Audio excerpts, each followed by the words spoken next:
Hello, and welcome to the You, Me, We Therapy podcast. I'm your host, Jackie, and this is a podcast where I bring to you the topic of emotions. And why am I interested in emotions?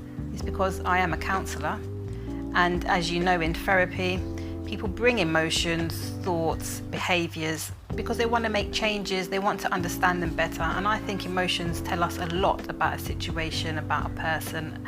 They are energies, how I see them anyway. They give off an energy, they give off a feeling and a vibe, and from that it can indicate how we are vibrating, I suppose. And it's a good way to know how you want to feel versus how you are currently feeling, and what you can do to make changes about it, and what triggers these emotions and why they come about. Join me for this episode where I'm going to discuss health. I want to explore that area of the undiagnosed. So stick around.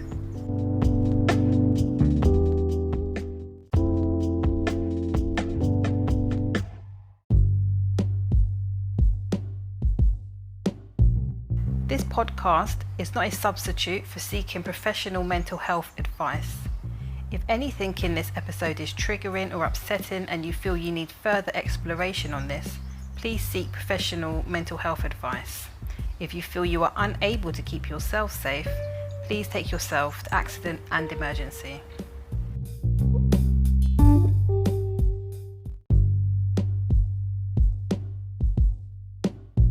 Today I want to talk about being undiagnosed. This area where someone can sit, where they suspect there is something happening with them that actually could be given a label, a diagnosis, yet they haven't had a diagnosis. And there could be various different reasons as to why. So I'm going to just bounce around here with my thoughts and ideas about this, and I hope it brings about some thoughts and ideas for you, and the emotions that come with being undiagnosed I want to touch on later, because I feel there's probably, I don't know the statistics right now, but I feel there is definitely groups of people, or people who I've come across in my lifetime, I'm sure you have too, who could have something that is undiagnosed, yet they know. And the reasons why it doesn't get diagnosed perhaps could be, we could start at this point, really, the system.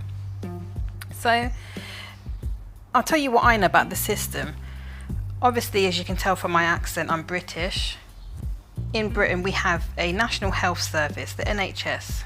And when I say the system, for now, I'm going to refer to that particular system. In other countries and other parts of the world, anyone listening to this, you will have your own system with your own healthcare. So with the NHS, we have things called waiting lists. And these can be extremely long. They often depend on where you live. Your geographical area can often depend on a waiting list. I'll give an example. In a particular borough in London that I'm familiar with, I know the waiting list to be diagnosed or have an assessment for adult ADHD is roughly about 20 months on average. So it's about a year and a bit. I know other boroughs, they have a 2+ year waiting list. So the waiting list for something like that is a very long time.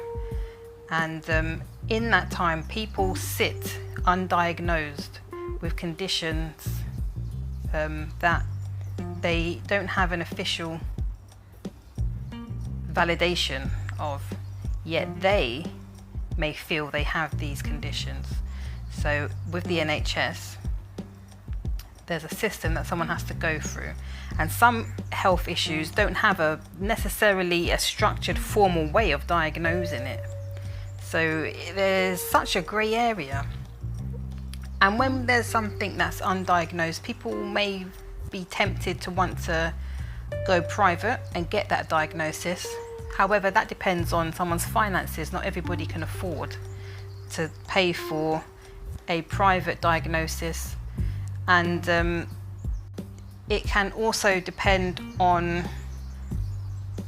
an area with assessment. So for example, if we pick something like ADHD, because I'll use that as an example because I think it's quite a good one to broach, but it can be applied to a few other things, I'd say, but we'll use that as a topic. It would be in relation to what's in a diagnostic manual, and currently I believe we're at the DSM-5. DSM stands for diagnostic kind of manual that's used in mental health, and periodically every few years it changes, and currently we're at number 5, and in a few years it will change, be number 6, and so on, it goes up to number 7, it will continue. And how the DSM is formed is there are a group of psychiatric professionals, so these will be psychiatrists of that ilk, and they will meet and they will go through whatever the latest research is and their studies and what they found, and through whatever their meetings. I mean, this isn't anything I get involved in or anyone I know who's ever had anything involved in it.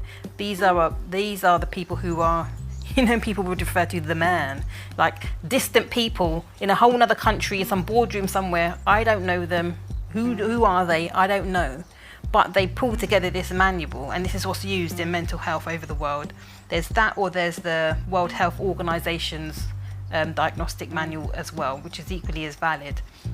So these are what people use in the profession to make diagnoses once they themselves are qualified to make that diagnosis. You'd have to be a doctor or a clinical psychologist or a nurse trained in that. Me, for example, as a counsellor, I definitely do assessments with children and young people, and I can definitely pick up indications that may cause me to believe that child has autism, that child has ADHD, that child is dyslexic. There's definitely things I can pick up through my assessment processes that I do that are formal outcome measures that are required as my job. But I am not in the position to formally diagnose anybody. They would have to go to a doctor or a clinical psychologist, which is somebody who has a doctorate, or a nurse who's trained specifically in that. And not all issues, like I mentioned there, come under the DSM-5. Dyslexia, for example, isn't something that's going to be in a diagnostic manual. But back to something like ADHD, just as an example to make this point. Somebody may be on a waiting list for many years and find that they don't have the option to go private. Some people do have the option to go private. It costs quite a lot of money, quite a few £100s, and not everybody has that in that financial position. So they sit in a place of being undiagnosed. And some people do choose to go private, but then find themselves unable to use that assessment from the private practitioner to access particular services that are only funded to service people who have got the NHS approval of that diagnosis. So it can put people in a bit of a difficult position of how to make that choice, and it can definitely create a huge gap between those that can afford a private diagnosis and those who cannot. Money is basically what it tends to be about. And I've picked ADHD just as an example. It can be the case for a plethora of stuff. There could be gynecological issues, there could be general other health issues. Say, for example, that somebody goes to the NHS for and has a long waiting list and decides they want to go private, but they can't afford it. So they sit in a place of suspecting something but can't quite put their finger on. They are living in the world of being the undiagnosed. And I have some experience of this. I, for example, have a dyslexia.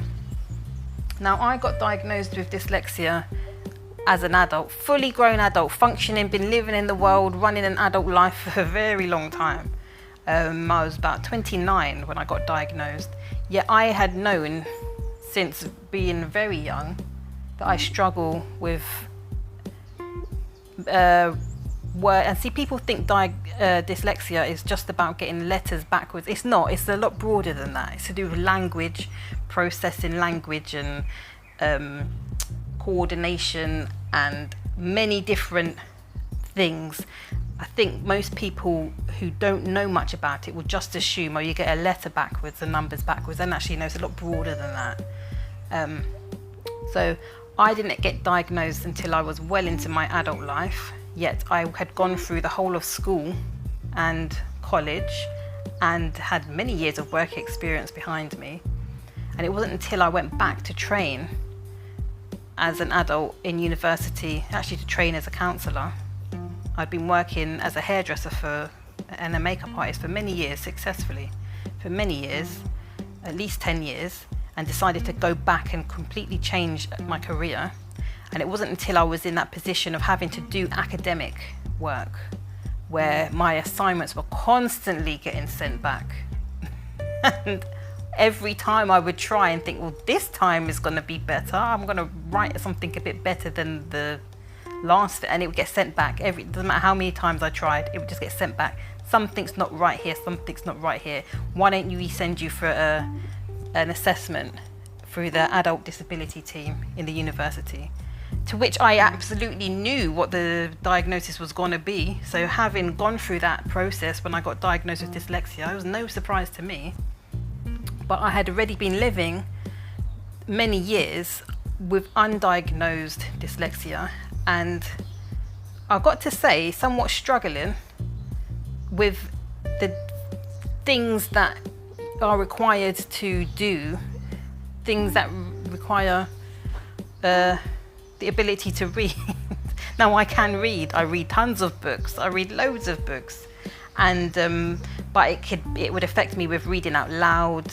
It would affect me emotionally too.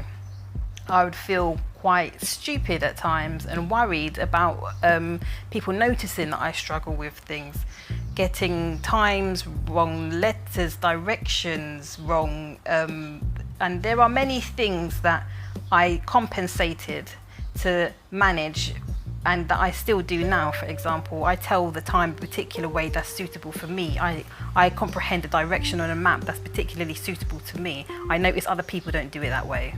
I just assume it's because I'm dyslexic, I do it that way. You know, the majority of people who I come across, they explain something a particular way, and then I reverse engineer it, flip it, put it back together, and then retrain myself to think of it in a completely different way that's unique to me, because the way that they've just described it sounds a little bit gobbledygook. But I'm used to picking up what I find difficult and flipping it around to be able to make it processable to myself, because I've done that. I've learnt that myself. Like many people who sit in the world of being undiagnosed, compensate in a unique way to them, because they don't have the validity of a diagnosis. Once I did get diagnosed for dyslexia, by the way, it helped me use that official diagnosis to further help me in other academic pursuits. Since that diagnosis, I've since gone on and studied 2 postgraduate certificates, and each time had a bit of support regarding dyslexia. So it's definitely helped me, and it's helped me to be less hard on myself. So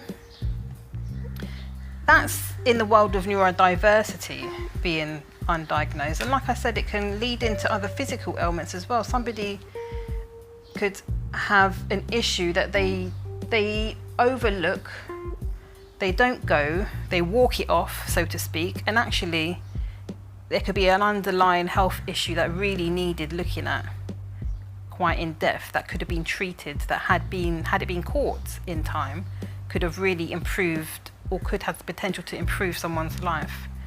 And mental health conditions as well can often be something that gets undiagnosed. I can't remember where I read it, but I do remember reading that if by roughly the age of about 27, somebody hasn't had a severe mental health breakdown crisis, then actually they've kind of passed the benchmark where there's probably no long-standing mental health conditions. I don't know if that's true. I'm just sharing that here. It's just come to my mind. Because people can hide things. People can, like I said, overcompensate. People can put on a bit of a mask to fit in socially because they suspect something's up, but yet they haven't been diagnosed. And the reason why somebody might not be diagnosed, I want to jump onto an idea about medical gaslighting.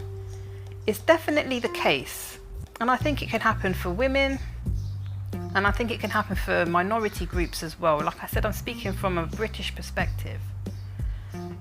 Women can get overlooked medically in a huge way, especially if you're of a particular ethnic background where there's this kind of assumption that you're supposed to be strong and that you don't suffer, you don't feel pain in the same way. So explaining your symptoms can lead to medical gaslighting. And I'm sure it can happen to people who don't fit in that group of being an ethnic minority female. I'm just suspecting that I feel that's happened a lot. I think it's happened to me on occasions, definitely. And I've heard stories from friends, it's happened to them. And these are women who are of ethnic backgrounds and female. So yeah, they're women, they're female. These are just my ideas, but I'm suggesting medical gaslighting can happen to anybody. Man, woman, grey, purple, blue, pink, green.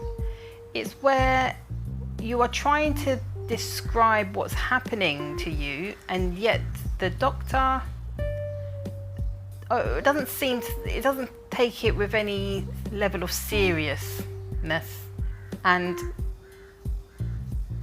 well, they gaslight you. And so what it can do is sow seeds of doubt in that patient's mind, and they think they're being oversensitive, and actually it's not a big deal. So it puts them off wanting to ask for help in the first place, or in the second instance they go for help, they get gaslit, and it puts them off wanting to go back again because now they feel stupid. They've exposed something very vulnerable about themselves, and it's not been received well, and now they fall into their mindset of thinking that actually maybe it's not the case, when actually it was the case. You just needed someone to take you seriously. And what I feel about this medical gaslighting, and it can happen outside of the medical room, it can happen in communities and socially as well, where there's a topic somebody wants to bring up and suggests that they are having trouble with, yet they bring it up around people who feel uncomfortable about that topic, or maybe they have quite fixed views about what the person who's complaining about an ailment or a symptom or a condition. That complaint falls on ears of people who feel uncomfortable about that particular topic, and they want to suggest other things like, you don't meditate enough, or you need to drink the right herbal teas, or you need to cleanse your colon, or something's not, they put the issue back on the person, and they feel uncomfortable about that topic, so that the person who's now coming with a complaint or wants to share what's actually happening for them effectively ends up getting gaslit, because the ears that the complaint is falling on cannot tolerate or withstand that topic. They either don't know enough about it, or they have a judgment about it, and it really can cause somebody to feel a range of different emotions like, for the undiagnosed, I'm suggesting they would feel anxiety, for one, because they are unable to reflect what's happening to them off a set of ears that are genuinely wanting to listen. They can feel confusion. Is it happening or is it not happening? Am I being too sensitive or am I not being sensitive? Or, a level of confusion, anger, not being heard, an unjust thing is happening. Isolation. Who do they say what they have going on with them to? Who wants to listen? They may keep to themselves because it should just feel easier to be that way. Fear of being judged as a victim. So they may want to share what they feel is happening for them, but like I said, the ears that can't quite listen could hold a judgment of, oh, this person's just got a victim mentality, get over it, toughen up, why are you playing into being a victim? That could bring about feelings of depression for somebody who's undiagnosed, because isolation can definitely lead to depression, and frustration from the anger, frustration of who and how and what, and kind of a soup of many different emotions can come up. And a lot of it is really based in, I'd say, A, fear, and B, lack of clarity. And so these are some of the reasons why somebody might want to get a diagnosis. Labels, schmabels, right? I mean, sometimes you think labels are no good. Why have a label? We're all here just, living in this thing called life. Yet, having a label can help at some times. So it really does depend on the individual. Why would somebody want to get a diagnosis? It could help with validity. So it can help somebody stop gaslighting themselves, for one, and stop people gaslighting them. It can kind of have a level of protection. So somebody knows that this is the case.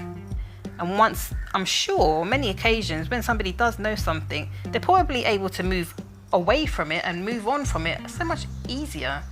It's like you might really want something, you get it, and then you're like, oh, what a relief, now I can move on, and you just completely forget about it. It can do that. Labels can definitely do that. Sometimes people do cling to their labels, and they do become their labels, and it puts them in a box, and they actually can't move outside of being that label. But I really do think it's down to that individual to be able to make that choice, if they've got full mental capacity to be able to make the choice. So yes, it can help with not knowing that you're not going crazy, and B, it can help provide that clarity and help you move on from something. And it can provide access to certain services that you need that ticket, so to speak, to be able to get into access that service, because services are built on commissioning basis. Funding for a particular service has to be gone through some sort of commissioning process to be able to ring fence a certain amount of money.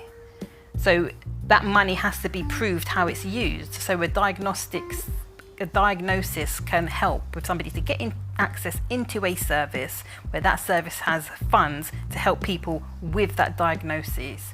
So when someone sits in a grey area, it can be almost like they're looking in through the windows of a service, but they can't get in. It's like, like you think of like a kind of a Victorian Charles Dickens type era, some poor kid looking through a sweetie shop through the frosted glass, and he just peeks over and he can't get in. It could have a feeling like that for somebody. On the other hand, somebody might find a diagnosis really restricting. It puts them into a stereotype. It labels them, and they don't want to have that label. In fact, they want anything but a diagnosis. So it really does depend on the individual. Because for some, it can put a piece to a puzzle, and for others, they don't need anything validating for them. They're happy with where they're at. And what gives somebody the ability to make a diagnosis? Well, in these cases of what I'm sharing in this episode here, I'm talking about somebody who has the position, who is in the position to make a formal diagnosis. From that, they're going to have to be trained and qualified to be able to make that diagnosis. So as I mentioned earlier, it'd be somebody like a doctor, for example, because they've done the training and they've done the level of qualification where they can validate a particular set of symptoms to make a diagnosis, which then leads on to what a solution could be for that diagnosis. And it's up to the individual as well to consider, do they want formal treatment, or they want alternative remedies and alternative treatments. But the benefit, I suppose, of going the alternative route would be not needing a formal diagnosis for something. Formal diagnoses come into the realm of pharmaceuticals and formal ways of dealing with things. There are less formal ways of dealing with things that can be effective, as we all know. I'm sure we've all tried things that aren't something you can pick up from the chemist. It's something you've got from somebody who's recommended somebody who's an alternative therapist, and actually that's helped somebody quite a lot. It really is a personal choice. I suppose what I'd like to make on this point is that it is a personal choice. So if somebody finds that they are uncomfortable with somebody's description of how they feel, that maybe that individual take a look at themselves and wonder, why do I feel uncomfortable about what this other person's telling me they believe they could have a diagnosis of? So yes, the world of the undiagnosed is a grey area.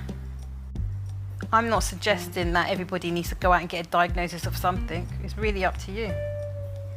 It's just that I find it an interesting topic because it does bring up a lot of deep felt emotions in that person when they are not sure and they are sitting between ideas of, do I go and get a formal diagnosis of this, or do I forget about that formal diagnosis route and just continue to live my life? And it's a decision somebody needs to make. But before the point of making that decision, a lot comes up for them. Thank you for joining me today. I hope I've given you some food for thought. Until next time.